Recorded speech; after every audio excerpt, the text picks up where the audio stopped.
सुबह उठो, कोई भी एक प्रार्थना याद कर लो, तो उठते ही एक प्रार्थना की, उठते ही पहले ही बैठ करके मतलब ये प्रणाम किया। जो पांचों नाम, पांचों रूप है उसको नाम लिया, पांचों रूपों को याद किया, उनको प्रणाम किया। दोनों आंखें बंद करके प्रणाम करो, ताकि ऊपर से उनकी नजर, उनकी मेहर की, दया की, कृपा की दृष्टि तुम्हारी तरफ हो और वहां से किरणें दया की छूट पड़े और तुम्हारे पास तक आए, तुम्हारी सफाई करें। कोई प्रार्थना कर लो। उसके बाद फिर है मौन हाथ उठा करके 2 मिनट, 5 मिनट, 10 मिनट तुम्हारे पास समय रुचि के अनुसार कि हमको भजन में अच्छा लगता है तो जरा भजन करो, ध्यान में अच्छा लगता है तो अच्छा आप सुमरण करेंगे तो आप थोड़ा सुमरण कर लीजिए, ये करेंगे। फिर उसके बाद अपने बच्चों की सेवा जो भी घर में करते हो, फिर काम करते हो, खेती दुकान दफ्तर का चले जाओ। कभी मौका आपको मिल गया वहीं खेती पर या कहीं भी, तो आप 2 मिनट, 5 मिनट, 1 मिनट कभी ध्यान कर लिया, कभी सुमरण नहीं कर लिया। तो सुमरण हर वक्त माला से ही नहीं होता। जब थोड़ा बहुत आप ठीक से सुमरण पका लोगे तो बगैर माले के अंत में बगैर माले के होता है। माला तो एक आदत डालने के लिए आपको दी गई।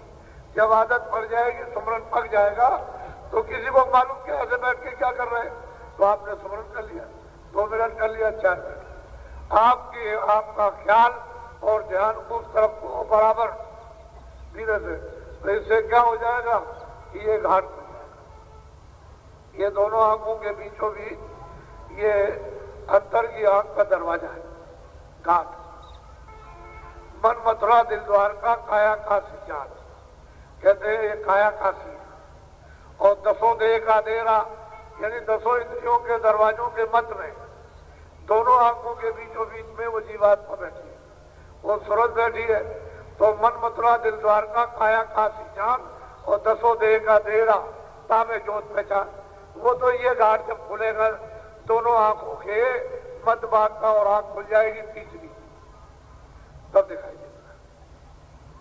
ऐसे वो तो जैसे अंधे को आंख दे दी है तो आंख खुलती है तो देखता बाहर, ऐसे ही अंदर की जब आंख तीसरी जब खुलती है, सूरज की आंख मतलब देखती हो, फिर देखती है कि ये तो हमने कभी देखा नहीं था।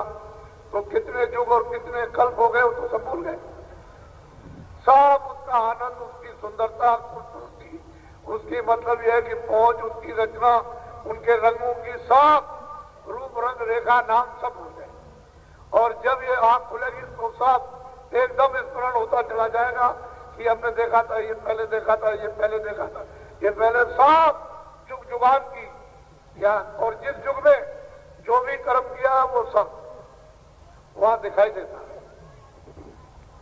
किसी युग में भी, चाहे सतयुग हो, चाहे त्रेता हो, द्वापर हो, कोई भी युग हो, उसमें जो किया वो सब वहां। किस योनि में रहे, पशु योनि में, पंछी योनि में, कीड़े की योनि में, क्या क्या आपको दंड मिला, ये सब वहां मालूम होता है। वो कोई चीज वहां छुपी नहीं रहती। उसी को कहते हैं दिव्य नेत्र ज्ञान चक्षु, उसी का नाम शिव है। वो चीज असली है कि घाट पर सब है। तो मैं आपको ये बात इसलिए याद करा रहा हूं कि आप राजनीतिक लड़ाई झगड़े में मत फंसो, इससे धीरे से अलग हो जाए।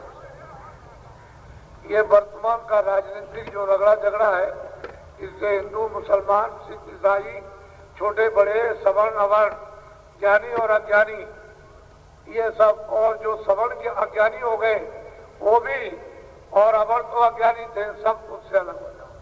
क्योंकि वो तो अपने अपने स्वार्थ का है, आप में उसका कुछ लाभ नहीं, कुछ आपको लाभ होने वाला नहीं सिवाय कष्ट। तो थोड़ा सा निकल जाओ, जरा सा जाओ, उस चक्करबाजी में मत, नहीं तो आपको महान यात्राएं मिलेगी और फिर कोई सुनने वाला नहीं। इसको समझ लो, जरा सा आप थोड़ा सा अलग हो जाओ। जब खड़े होकर के जब तुम देखोगे तब तुम्हारी समझ में सब आ जाएगा। बुद्धि जब बोध हो जाए, विवेक हो जाए, तो ये सब समझ में आएगा, जरा सा अलग हो जाओ। लेकिन जब तक उसमें तुम गिरे हुए हो तब तक तुम्हारी समझ में कुछ नहीं आ सकता है कि मैं किसका हूं, कौन मेरा। तुम किसी के नहीं हो और तुम्हारा कोई नहीं।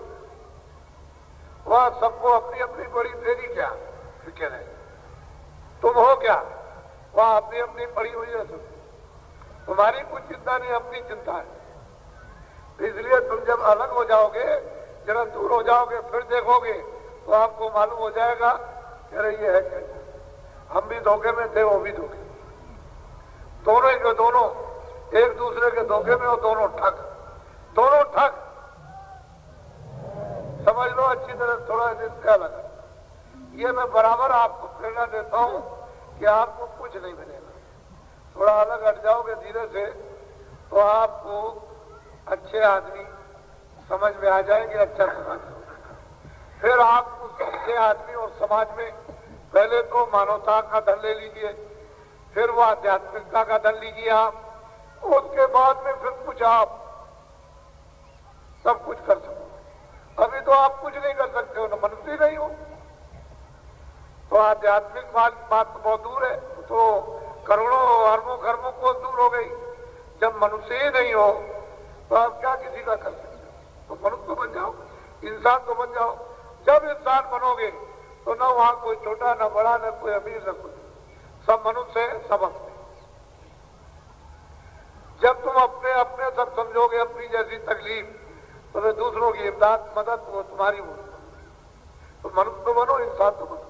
फिर कोई न मुसलमान से झगड़ा, न हिंदू से झगड़ा, न ईसाई से, न इनसे झगड़ा, न सवर्ण से झगड़ा, न अवर्ण से झगड़ा, न अर्जनों से झगड़ा, न आदिवासी से झगड़ा, न ब्राह्मण से झगड़ा, न वैश्य। भाई मनुष्य बन गए वहां, यहाँ देखो सब तरह के लोग हैं, सब तरह के आए हैं। किस बात किस बात पे सब लोग क्या, एक अपनी, सब अपनी एक चीज, ये सब सुन रहे अपनी आत्मा की, अपनी सूरत की, और ये सब सोच रहे कि मनुष्य जीवन बड़े भाग से मिला, फिर ये मिलेगा नहीं, और जो हम कुछ कर लेते हैं उसको हमको भोगना पड़ेगा। तो ऐसा क्यों न किया जाए कि जरूरत के लिए अपने शरीर रक्षा के, परिवार रक्षा के काम किए जाए, बाकी आत्मरक्षा की जाए, क्योंकि उस समय पर तो कोई काम आएगा नहीं। तुम सोचोगे हमारा बहुत बड़ा कोई राजा मिल है, तो मेरे काम, तुम्हारे काम कौन है?